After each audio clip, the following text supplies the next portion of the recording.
কাকিমা ধীরে ধীরে আমার পাশে এসে বসলেন। কিছুক্ষণ চুপ থেকে বললেন, সমর, জানিস আমি তোকে এত আপন মনে করি কেন? আমি একটু হেসে বললাম, না কাকিমা, জানি না, তবে শুনতে ইচ্ছে করছে। তিনি হালকা হাসলেন আর বললেন, সব কিছু সময় হলে বুঝতে পারবি।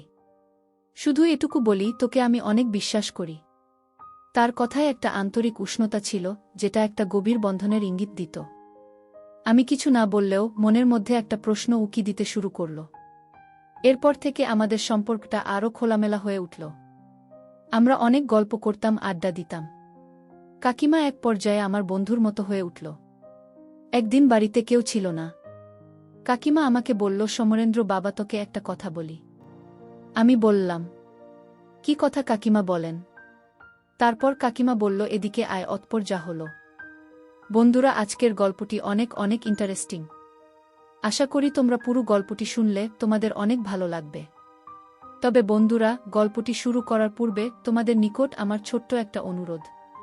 তোমরা দয়া করে আমার চ্যানেলটিকে সাবস্ক্রাইব করে আমাকে সাপোর্ট করবা। তো তাহলে চলো বন্ধুরা, গল্পটি শুরু করি। হ্যালো বন্ধুরা, আমি সমরেন্দ্র। আমি কলকাতার একজন সাধারণ ছেলে। আজকে আমি তোমাদের যে গল্পটা বলবো সেটা আমার কাকিমাকে নিয়ে। আমার কাকিমা আনন্দিতা। তিনি আমার আপন কাকিমা না হলেও ছোটবেলা থেকেই আমি তাকে কাকিমা বলে ডাকতাম। কাকিমার বিয়ে হয়েছিল আমার বাবার ঘনিষ্ঠ বন্ধু রথিন কাকার সঙ্গে। তাদের সংসারটা বাইরে থেকে শান্তিপূর্ণ মনে হতো। কাকা ব্যবসা নিয়ে সারাদিন ব্যস্ত থাকতেন, সকালে দোকানে যেতেন, ফিরতেন অনেক রাতে। সেই দীর্ঘ সময়টুকুতে কাকিমা থাকতেন একা। তখন আমি ইন্টারমিডিয়েটে পড়ি, বয়স 19-এর মতো। সেই সময় কাকিমা আমাকে খুব স্নেহ করতেন এবং প্রায় খোঁজখবর নিতেন। আমার মনে আছে, ছোটবেলায় কাকিমা আমাকে কোলে নিয়ে গল্প বলতেন, খাওয়াতেন। তার চোখে ছিল একরকম মমতা, যেটা মায়ের মতোই মনে হতো। সময়ের সঙ্গে সঙ্গে আমি বড় হতে লাগলাম, কিন্তু কাকিমার আচরণে একটা আলাদা মনোযোগ টের পেতে লাগলাম। তিনি আমার পড়াশোনা, ভবিষ্যৎ নিয়ে খুব চিন্তা করতেন, যেটা আমার কাছে আশ্চর্য হলেও সুন্দর লাগত। প্রথমে ভাবতাম এটা নিছক স্নেহের প্রকাশ। কিন্তু পরে বুঝলাম, এই যত্নে একটা অতিরিক্ত আন্তরিকতা মিশে আছে, যেটা স্পষ্ট করে ব্যাখ্যা করা কঠিন। একদিন বিকেলে আমি বারান্দায় বই পড়ছিলাম। হঠাৎ কাকিমা এসে পাশে বসলেন। কিছুক্ষণ চুপ থেকে বললেন, সমর, জানিস আমি তোকে এত আপন মনে করি কেন? আমি একটু হেসে বললাম, না কাকিমা, জানি না, তবে শুনতে ইচ্ছে করছে। তিনি হালকা হাসলেন আর বললেন, সব কিছু সময় হলে বুঝতে পারবি। শুধু এটুকু বলি, তোকে আমি অনেক বিশ্বাস করি। তার কথায় একটা আন্তরিক উষ্ণতা ছিল, যেটা একটা গভীর বন্ধনের ইঙ্গিত দিত। আমি কিছু না বললেও মনের মধ্যে একটা প্রশ্ন উকি দিতে শুরু করল। এরপর থেকে আমাদের সম্পর্কটা আরও খোলামেলা হয়ে উঠল। আমরা অনেক গল্প করতাম, পুরনো অ্যালবামের ছবি দেখতাম। কাকিমা মাঝে মাঝে তার জীবনের কিছু স্মৃতি শেয়ার করতেন। আমি বুঝতে পারতাম, কাকার ব্যস্ততার কারণে কাকিমা একা বোধ করেন, আর সেই কারণেই হয়তো আমার সঙ্গে এতটা সহজ সম্পর্ক তৈরি হয়েছে। তবে সময়ের সঙ্গে সঙ্গে আমার নিজের অনুভবও জটিল হয়ে উঠছিল। আমি বুঝতে পারছিলাম না, এই সম্পর্কটা কেবল শ্রদ্ধা আর স্নেহে বাঁধা, নাকি আরও কিছু গভীর ভাবনা জড়িয়ে আছে। একদিন আমি কাকিমাকে জিজ্ঞেস করলাম, তুমি আমাকে এত গুরুত্ব দাও কেন? তিনি একটু চুপ করে থেকে বললেন, সময় এলেই বুঝতে পারবি, সমর। আমি আর কিছু বলিনি, কিন্তু সেই প্রশ্নটা মনে গেঁথে রইল। আসলে জীবনের অনেক সম্পর্কের প্রকৃত রূপ আমরা সঙ্গে সঙ্গে বুঝি না। কখনো কখনো সম্পর্কের মানে বোঝার জন্য সময় আমাদের সবচেয়ে বড় সহায়ক হয়। কাকিমার চোখে সেই পরিচিত স্নেহ আমি আগে বহুবার দেখেছি, কিন্তু এবার যেন সেটা কিছুটা গভীর এবং রহস্যময় মনে হচ্ছিল। যেদিন তিনি বলেছিলেন, সময় হলেই বুঝতে পারবি, সেই দিন থেকেই আমার মনে নানা প্রশ্ন উকি দিতে শুরু করল। পড়াশোনা কিংবা বন্ধুদের সঙ্গে সময় কাটালেও মন পড়ে থাকত কাকিমার সেই কথাটার অর্থ খুঁজে বের করতে।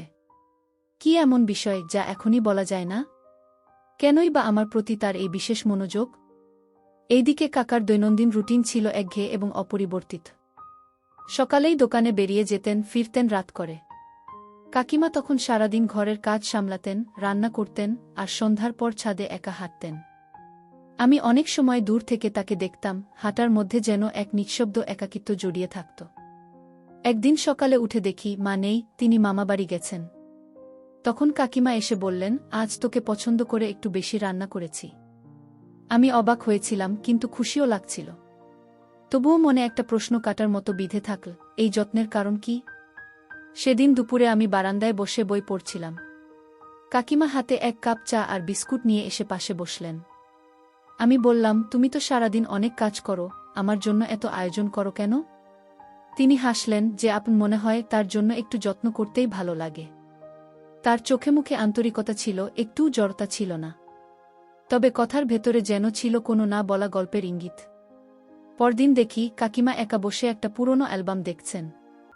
আমি পাশে গিয়ে জিজ্ঞেস করলাম, কি দেখছ? তিনি একটা ছবি দেখালেন, তার, কাকার ও এক অপরিচিত ব্যক্তির। আমি আগ্রহ নিয়ে জিজ্ঞেস করলাম, এই ভদ্রলোক কে? কাকিমা একটু চুপ করে থাকলেন, তারপর বললেন, ঠিক সময় এলে সব বলবো। তার কণ্ঠে যেন জমে থাকা এক অতীতের চাপা আবেগ। এক বিকেলে আমরা ছাদে হাঁটছিলাম। হঠাৎ কাকিমা জিজ্ঞেস করলেন, তুই কি ভাবিস আমার সম্পর্কে? আমি কিছুটা থমকে গিয়ে বললাম, তুমি তো আমার কাছে মায়ের মতো। কাকিমা একটু হাসলেন, তুই যদি সত্যি এটা বিশ্বাস করিস, তাহলে আর কিছু বলার নেই। তার সেই শান্ত হাসিটা মনে গেঁথে রইল অনেকদিন। সেদিন রাতে ঘুম এলো না। কাকিমার বলা কথাগুলো মনের মধ্যে বারবার ঘুরছিল। আমি জানি, কেউ যখন কোনো কথা বলেন না, তখন তার পেছনে নিশ্চয়ই কোনো কারণ থাকে। কাকিমার প্রতি আমার শ্রদ্ধা ও স্নেহ ছিল অটুট, কিন্তু সেই সঙ্গে জন্ম নিল কিছু গভীর জিজ্ঞাসা। এরপর দিনগুলো কেটে যেতে লাগল, কিন্তু আমার মন বারবার একটা দিকেই ফিরে যেত। এই স্নেহের পেছনে আসলে কি আছে? এটা কি নিছক একাকিত্ব থেকে তৈরি হওয়া এক আন্তরিক সম্পর্ক? নাকি এর পেছনে আছে কোনো পুরনো অধ্যায়, কোনো না বলা স্মৃতি? আমি ঠিক করলাম, আমি আর অপেক্ষা করব না। আমি নিজেই সত্যিটা জানার চেষ্টা করব, কেন কাকিমা আমাকে এত আপন মনে করেন। সেই দিন থেকেই আমি আরও মনোযোগ দিয়ে কাকিমার প্রতি লক্ষ্য করতে শুরু করলাম। আগে যেসব কথাবার্তাকে নিছক স্নেহ হিসেবে দেখতাম, এখন সেগুলোর মধ্যে যেন একটা অতিরিক্ত অর্থ খুঁজে নিতে চাইতাম। তবে কাকিমার আচরণে কোনো অস্বাভাবিকতা ছিল না, বরং তার আন্তরিকতা ছিল নিঃস্বার্থ ও সাবলীল, যা আমার মনের দ্বিধা সৃষ্টি করলেও কখনো অস্বস্তি জাগায়নি। মনে হতো, যদি কাকিমার জীবনে সত্যিই কোনো অতীতের কাহিনী থেকে থাকে, তাহলে সেটা জানার অধিকার কি আমার আছে? একদিন সকালে নাশতার টেবিলে কাকিমা হঠাৎ জিজ্ঞেস করলেন, আজ তো তোর কলেজ বন্ধ, তাই না? আমি মাথা নেড়ে বললাম, হ্যাঁ, আজ একটু আরাম করছি। কাকিমা হেসে বললেন, তাহলে দুপুরে একটু সময় দিবি আমাকে, তোকে একটা পুরনো গল্প শোনাব। আমি সম্মতি দিলাম। তবে মনে মনে প্রশ্ন জেগেছিল, এই গল্প কি তার ব্যক্তিগত জীবনের কোনো না বলা অধ্যায়? দুপুরে আমি কাকিমার ঘরের সামনের বারান্দায় বসেছিলাম। তিনি নিজেই এসে বললেন, এসো, আমার পাশে বসো। তারপর শান্তভাবে বলতে শুরু করলেন, অনেক বছর আগে এমন একজন ছিল, যাকে আমি অনেক বিশ্বাস করতাম, অনেক আপন মনে করতাম। কিন্তু সেই সম্পর্কটা টিকল না, যাই হোক, তার স্মৃতি রয়ে গেছে মনে। পরে তোমার কাকা আমার জীবনে আসেন। আমি নিশ্চুপ শুনছিলাম। তিনি চোখ মেলে দূরে তাকিয়ে বললেন, তোর মধ্যে আমি সেই পুরনো বিশ্বাসের ছায়া দেখি মাঝে মাঝে। আমি কয়েক মুহূর্ত চুপ করেছিলাম। কাকিমার চোখে তখন এক ধরনের আবেগ ছিল, তবে তাতে কোনো ভুল ইঙ্গিত ছিল না, বরং এক গভীর হৃদয়ের ভাষা। তিনি ধীরে বললেন, তুই যদি কিছু ভুল ভেবে থাকিস, তবে ভুল ভেবেছিস। তোকে আমি সবসময় নিজের সন্তানের মতোই দেখেছি। তার এই কথাগুলো আমার মনে জমে থাকা সব দ্বিধা দূর করে দিল। মনে হলো, অনেক না বোঝা অনুভূতির পরিষ্কার উত্তর পেলাম। এরপরের কিছুদিন আমি একটু চুপচাপ হয়ে পড়েছিলাম। তবে কাকিমা ছিলেন ঠিক আগের মতোই, স্নেহশীল ও সহজ স্বভাবের। একদিন কাকাকে আলতো করে জিজ্ঞেস করলাম, কাকিমার জীবনে কি এমন কিছু হয়েছিল, যেটা তিনি ভুলতে পারেন না? কাকা একটু থেমে বললেন, আনন্দিতা অনেক কিছু পার করে এসেছে, তবে ওর মনটা খুব স্বচ্ছ। তোকেও খেয়াল রাখে, সেটাও আমি দেখি, তুই তো আমাদের পরিবারের অংশ। আমি যেন মনে মনে একটা স্বস্তি অনুভব করলাম। বুঝতে পারলাম, আমরা অনেক সময় যেসব অনুভূতি বা ঘটনা নিয়ে নিজের মতো ব্যাখ্যা দিই, বাস্তবে তা আরও গভীর, আরও মানবিক হতে পারে। কাকিমার দৃষ্টি ছিল এক ধরনের বিশ্বাসের প্রতিফলন, যা তিনি আমার মধ্যে আবার খুঁজে পেয়েছিলেন, একটা সহজ, সরল সম্পর্কের মধ্যে। সেই রাত আমি বারান্দায় দাঁড়িয়ে আকাশের দিকে তাকিয়েছিলাম। মনে হচ্ছিল, জীবনে যেসব প্রশ্নের উত্তর পাওয়া যায় না, সময় ঠিক সেগুলোকে ব্যাখ্যা করে দেয়। কাকিমার দৃষ্টি যেমন এক সময় আমাকে দোটানায় ফেলেছিল, তেমনি শিখিয়েছিল, ভালোবাসা সবসময় প্রকাশ্যে বলা কোনো সম্পর্ক নয়, অনেক সময় সেটা হয় বিশ্বাস, নির্ভরতা আর নিঃস্বার্থ একটা সহমর্মিতার নাম। সেদিনের পর থেকে কাকিমার সঙ্গে আমার সম্পর্ক আরও সহজ, স্বচ্ছ আর হৃদ্যতাপূর্ণ হয়ে উঠেছিল। আগের যে ভুল বোঝাবুঝি ছিল তা দূর হওয়ার পর এক ধরনের মানসিক প্রশান্তি অনুভব করছিলাম। তবে কাকিমার বলা সেই পুরনো সম্পর্কের ছায়া এখনও আমার মনে প্রশ্ন তুলছিল। আমি জানতে চাইছিলাম কি এমন ঘটেছিল তার জীবনে, যার ছায়া আজও তার চোখে মুখে ও আচরণে রয়ে গেছে। তিনি যেভাবে ধীরে ধীরে নিজের অতীত খুলে বলছিলেন, মনে হচ্ছিল একটা গভীর গল্পের পর্দা একটু একটু করে সরছে। একদিন দুপুরে আমি রান্নাঘরে তাকে সাহায্য করছিলাম। হঠাৎ কাকিমা বললেন, তোর উপর একটা ছোট দায়িত্ব দিতে চাই, পারবি? আমি হাসি মুখে বললাম, অবশ্যই পারব। তিনি বললেন, আমার আলমারির উপরে একটা পুরনো খাম রাখা আছে, সেটা এনে দিবি? আমি গিয়ে ধুলোমাখা খামটা নামালাম। খামের গায়ে ঝাপসা হাতে লেখা একটা নাম ছিল, একেবারেই অচেনা। কাকিমা খামটা হাতে নিয়ে চুপচাপ চেয়ারে বসলেন। তিনি খাম খুলে ভেতর থেকে একটা পুরনো চিঠি বের করলেন। কিছুক্ষণ নীরব থেকে বললেন, এই চিঠিটা সেই মানুষটার, যার কথা তোকে বলেছিলাম। ওর নাম ছিল সিদ্ধার্থ। কলেজে পড়ার সময় আমাদের পরিচয়। একে অপরকে অনেক বিশ্বাস করতাম, কিন্তু বাস্তবতা আমাদের পথ আলাদা করে দেয়। একদিন ও চিঠি দিয়ে জানায় সে বিদেশে চলে যাচ্ছে, আর কোনো যোগাযোগ রাখবে না। কথাগুলো বলতে গিয়ে কাকিমার কণ্ঠ ভারী হয়ে এলো। আমি চুপচাপ শুনছিলাম। তার চোখের কোণায় জল দেখে নিজেও আবেগাক্রান্ত হয়ে পড়েছিলাম।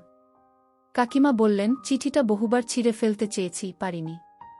এটা আমার জীবনের একটা অধ্যায়, যেটা সহজে মুছে ফেলা যায় না। আমি শান্তভাবে বললাম, আপনি চাইলে এটাকে স্মৃতির অংশ হিসেবে রাখতে পারেন। আর যদি বিদায় জানাতে চান, আমি পাশে আছি। কাকিমা হালকা হেসে বললেন, আজ না হয় থাকি, তুই পাশে আছিস, সেটাই আমার বড় ভরসা। সেদিন বিকেলে আমরা ছাদে বসে অনেকক্ষণ কথা বললাম। কাকিমা বললেন, সব সম্পর্ক সফল হয় না। কিছু সম্পর্ক অসম্পূর্ণ থেকেই মানুষকে গড়ে তোলে। আমি চাই তুই যেন দয়ালু, সহানুভূতিশীল একজন মানুষ হ, এই কারণেই তোকে এত আপন মনে হয়। তার কণ্ঠে ছিল বহুদিন ধরে জমে থাকা কথার স্বস্তি। আমি অনুভব করলাম, সব আবেগের পেছনে সবসময় কোনো সম্পর্ক জড়িত ইঙ্গিত থাকে না। অনেক সময় পুরনো অতৃপ্ততার ভার লাঘব করতেই মানুষ কাউকে খুব আপন করে ফেলে। কাকিমা হয়তো আমার মাঝে সেই নির্ভরতা খুঁজে পেয়েছেন, যা কোনো এক সময় তার জীবনে হারিয়ে গিয়েছিল। সেই রাতটা ছিল নিঃশব্দ আর গভীর। মনে হচ্ছিল বহুদিনের প্রশ্নগুলোর অনেক উত্তর পেয়ে গেছি। তবে একটা প্রশ্ন তখনও থেকে যাচ্ছিল, কাকিমা কি তার অতীতকে পুরোপুরি পেছনে ফেলতে পেরেছেন? নাকি তার স্নেহ আর যত্ন সেই অপূর্ণতার নিঃশব্দ প্রতিফলন? আমি নিজেকে প্রতিজ্ঞা করলাম, যতদিন পাশে আছি তাকে যেন একাকিত্ব না স্পর্শ করে। তিনি যেন মানুষের মতো করে যতটা ভালোবাসা ও সম্মান প্রাপ্য, আমি ততটাই তাকে দেওয়ার চেষ্টা করব। এরপরের দিনগুলোতে কাকিমার মধ্যে এক ধরনের মানসিক স্বস্তি চোখে পড়ছিল। মনে হচ্ছিল, এতদিন যেসব অনুভূতি তিনি একা ভেতরে জমিয়ে রেখেছিলেন, সেগুলোর কিছুটা ভাগ করে নিতে পেরে তিনি হালকা হয়েছেন। আমাদের কথাবার্তা আগের তুলনায় আরও স্বাভাবিক আর আন্তরিক হয়ে উঠেছিল। আমি অনুভব করছিলাম, কাকিমা ধীরে ধীরে তার ভেতরের আত্মবিশ্বাস ফিরিয়ে আনছেন। আর আমি নিজেকেও আবিষ্কার করছিলাম একজন পরিণত, সহানুভূতিশীল মানুষ হিসেবে, শুধু আত্মীয় নয়, একজন শ্রোতা ও সঙ্গী হিসেবেও। কাকার সঙ্গে আমার সম্পর্কও যেন এক নতুন দিক পেল। এক সন্ধ্যায় কাকা আমাকে ডেকে বললেন, সমর, জানিস, তুই আমাদের জীবনে একরকম আলোর মতো। তোর উপস্থিতিতে আনন্দিতা অনেক স্বস্তি আর প্রাণচাঞ্চল্য ফিরে পেয়েছে। আমি একটু লাজুকভাবে বললাম, আমি তো কিছুই করিনি কাকু। কাকা মৃদু হেসে বললেন, সব সময় কিছু করতে হয় না, পাশে থাকাটাই বড় বিষয়। তার সেই সহজ অথচ গভীর কথাগুলো আমার মনে গেঁথে রইল। এক বিকেলে কাকিমা আমাকে ডেকে এনে একটি পুরনো ডায়েরি দেখালেন। বললেন, এই ডায়েরিটা আমি কলেজে থাকতে লিখতাম।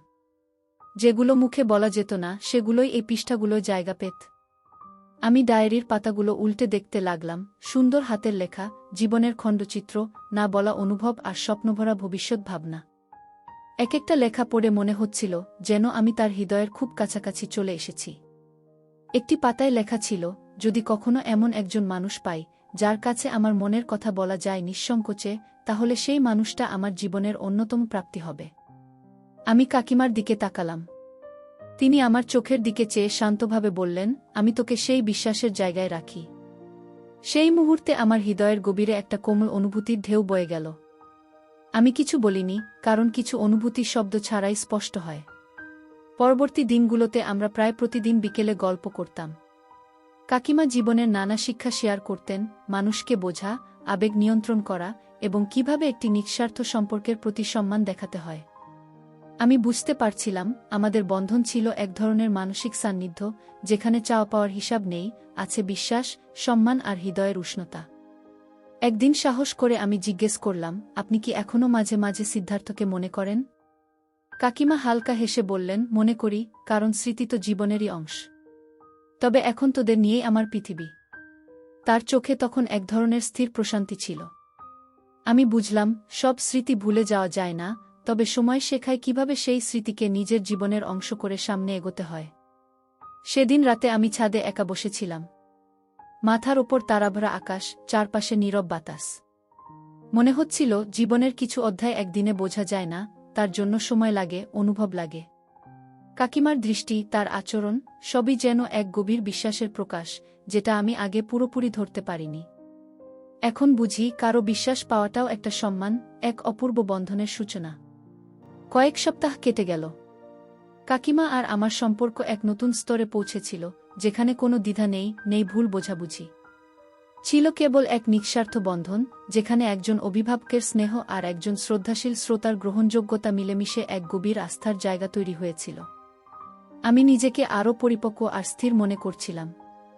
আর কাকিমাও আগের তুলনায় অনেক বেশি আত্মবিশ্বাসী হয়ে উঠেছিলেন, মনে হচ্ছিল তিনি যেন নিজেকে নিঃসংকোচে প্রকাশ করতে পারছেন। একদিন সকালে মা হঠাৎ বললেন, তোদের কাকিমা আজকাল অনেক হাসি খুশি হয়ে উঠেছে। তুই কি বললি ওকে? আমি হেসে বললাম, আসলে কিছু বলিনি মা, কাকিমা মন খুলে কিছু কথা বলেছিলেন, হয়তো সেগুলোই বলার জন্য কাউকে খুঁজছিলেন। মা বললেন, তাই তো হয়। জীবনে এমন কেউ দরকার, যে শুধু পাশে থেকে শুনতে জানে। তখন বুঝলাম, সবসময় উপদেশ না দিয়ে শুধু মন দিয়ে কাউকে শোনাও এক ধরনের সহমর্মিতা। এক বিকেলে কাকিমা আমাকে বারান্দায় ডেকে বললেন, চল একটু হাঁটি। হাঁটতে হাঁটতে তিনি বললেন, তোকে নিয়ে একসময় আমার মনে একটা ভয় ছিল, ভাবতাম, যদি তুই আমাকে ভুল বুঝিস, তাহলে আর কোনোদিন কারো উপর সহজে ভরসা করতে পারব না। আমি থেমে গিয়ে শান্তভাবে বললাম, আপনি কখনো আমাকে ভুল পথে ভাবেননি, সেটা বুঝতে হয়তো একটু সময় লেগেছে, কিন্তু আজ আমি পুরোপুরি বুঝি। কাকিমা হালকা হাসলেন, যেন তার মনে জমে থাকা সংশয় এক নিমিষেই মিলিয়ে গেল। এরপর বললেন, মানুষ যখন অনেক কিছু নিজের মধ্যে চেপে রাখে, তখন একটা নির্ভরযোগ্য কাঁধ খুব দরকার হয়। তুই আমার জন্য সেই বিশ্বাসের জায়গা তৈরি করেছিস। বয়সে তুই ছোট হলেও তোর মানসিকতা অনেক বড়। তার কথায় বুঝলাম, সম্পর্ক তৈরি হয় বোঝাপড়া দিয়ে, বয়স দিয়ে নয়। আমি চুপচাপ হাঁটতে থাকলাম, কিছু না বলেই পাশে থাকার অনুভূতিকে উপভোগ করলাম। পরবর্তী কদিন কাকিমা নিজেকে আরও ব্যস্ত করে তুললেন।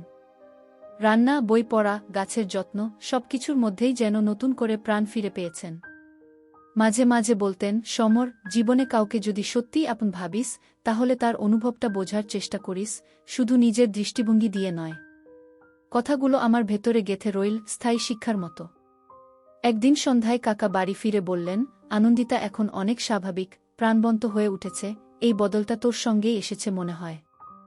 আমি কিছু না বলে মাথা নিচু করলাম। কাকার চোখে যে কৃতজ্ঞতা ও সম্মান ছিল, সেটাই আমার জন্য ছিল বড় প্রাপ্তি। কারণ আমি জানতাম, আমার দিক থেকে কাকিমার প্রতি ছিল নিঃস্বার্থ শ্রদ্ধা ও আন্তরিক সহানুভূতি, যেটা কোনো চাওয়া পাওয়ার মাপকাঠিতে মাপা যায় না। সেই রাতেই আমি নিজের ঘরে বসে ডায়েরিতে লিখছিলাম। হঠাৎ মনে হলো, জীবন আমাদের এমন কিছু সম্পর্ক উপহার দেয়, যেগুলোর অর্থ সবসময় ভাষায় প্রকাশ করা যায় না। কাকিমা তেমনি একজন, যিনি আমাকে শেখালেন কিভাবে কাউকে নিঃশর্ত শ্রদ্ধা, আস্থা এবং মানবিক ভালোবাসা দেওয়া যায়। আমি লিখলাম, ভালোবাসা মানে সবসময় কোনো দাবি নয়, অনেক সময় ভালোবাসা মানে কারো পাশে নীরবে দাঁড়িয়ে থাকার নাম। গরমের ছুটিতে কলেজ বন্ধ থাকায় আমি কয়েকদিন পুরোপুরি বাড়িতেই কাটাচ্ছিলাম। এই সময়টাই ছিল কাকিমার সঙ্গে সবচেয়ে বেশি কথা বলার সুযোগ। প্রতিদিন সন্ধ্যায় ছাদে হাঁটাহাঁটি আর গল্প করা আমাদের দুজনের অভ্যাসে পরিণত হয়েছিল। একদিন হেঁটে চলতে চলতে আমি সরাসরি কাকিমাকে জিজ্ঞেস করলাম, তুমি একদিন বলেছিলে, আমি তোমার অতীতের কারো ছায়া, তবে তুমি কি সত্যিই সেই মানুষটিকে ভুলে যেতে পেরেছ? কাকিমা কিছুক্ষণ চুপ থেকে বললেন, ভুলে যাওয়া আর মেনে নেওয়া এক নয়, সমর। আমি তাকে ভুলিনি, তবে তার চলে যাওয়াকে মেনে নিয়েছি। জীবন কাউকে কেন্দ্র করে থেমে থাকে না। কেউ চলে গেলে তার স্মৃতি থেকেই যায়, তবে সেই স্মৃতিতে আটকে গেলে যারা পাশে থাকে, তাদের প্রতি অন্যায় হয়। তার কথাগুলো শুনে আমি সত্যিই মুগ্ধ হলাম, এত পরিণত, সংবেদনশীল ভাবনা। যেন জীবনের বহু অভিজ্ঞতা থেকে এমন উপলব্ধি এসেছে। তিনি আবার বললেন, তুই আমার জীবনে যেন এক নতুন আলো।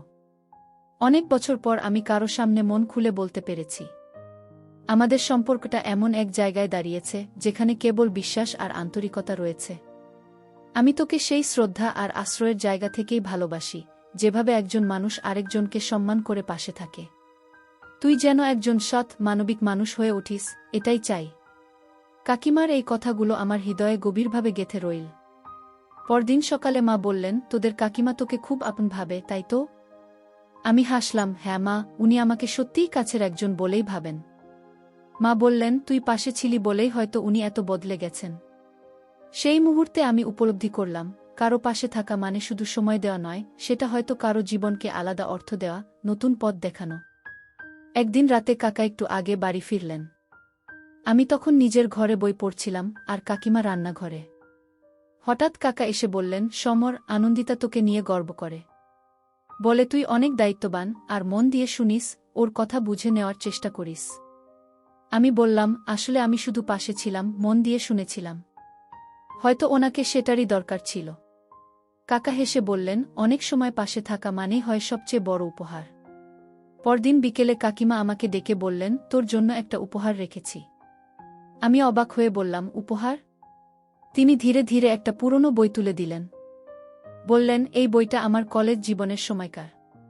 এর প্রতিটি পাতায় আমার ভাবনা, অনুভূতি ও নির্ভরতার ছাপ রয়েছে। আমি চাই এখন থেকে এটা তোর হোক। শুধু বই নয়, এর ভাবনাগুলোও যেন তোর সঙ্গে থাকে। আমি বইটা হাতে নিয়ে বুঝলাম, এটা কেবল বই নয়, বরং কাকিমার এক নিঃশব্দ বিশ্বাসের চিহ্ন। সেই রাতে ছাদে বসে আমি বইয়ের পাতা উল্টাচ্ছিলাম। প্রতিটি লাইন যেন কাকিমার কণ্ঠস্বর বহন করছিল, তার অনুভব, অভিজ্ঞতা আর নিঃশব্দ আন্তরিকতার ভাষা। আমি অনুভব করলাম, কোনো সম্পর্ক তখনই গভীর হয়ে ওঠে যখন সেখানে শব্দের চেয়ে বেশি থাকে অনুভব। যেখানেই নিঃশব্দ শ্রদ্ধা আর বোঝাপড়া থাকে, সেখানেই গড়ে ওঠে জীবনের সবচেয়ে শক্ত ভিত। সেই দিনের পর থেকে আমাদের জীবনে যেন এক নতুন ছন্দ নেমে এসেছিল। কাকিমা আগের থেকেও প্রাণবন্ত হয়ে উঠেছিলেন, আর আমি যেন হয়ে উঠেছিলাম তার জীবনের এক নির্ভরতার আশ্রয়। প্রতিটি বিকেল কাটত আড্ডা, গল্প আর জীবনের গভীর অনুভব ভাগ করে নেওয়ার মধ্যে দিয়ে। আমি বুঝে গিয়েছিলাম, সব ভালোবাসা একরকম হয় না, কখনো তা জন্ম নেয় নিঃশব্দ শ্রদ্ধা, সহানুভূতি আর এক অন্তরের সম্পর্ক থেকে। একদিন বিকেলে কাকিমা আমাকে ডেকে চুপচাপ বললেন, সমর, তোকে একটা কথা বলার বাকি ছিল। আমি শান্ত গলায় বললাম, শুনছি কাকিমা। তিনি কিছুক্ষণ চুপ থেকে বললেন, তুই জানিস, তোর বাবা আর তোর কাকা রথিন কলেজ জীবনে খুব ভালো বন্ধু ছিলেন। তখন থেকেই তোদের পরিবারকে আমি নিজের খুব কাছের ভাবতাম। তোর জন্মের পর থেকেই তোকে আমি মনের মধ্যে নিজের সন্তান মনে করে এসেছি। পরে যখন আমি তোর কাকাকে বিয়ে করি, তখন সম্পর্কের সামাজিক গণ্ডির কারণে তুই আমাকে কাকিমা বলে ডাকিস। কিন্তু মনের জায়গা থেকে তোকে আমি সবসময় আপন ভেবেছি। এই সত্য জানার পর আমার মনে এক গভীর আবেগ জাগল। তার স্নেহ, যত্ন সবকিছুই যেন নতুন অর্থ নিয়ে ধরা দিল। কাকিমা বললেন, তুই আমার জীবনে নতুন করে এক উদ্দেশ্য এনে দিয়েছিস।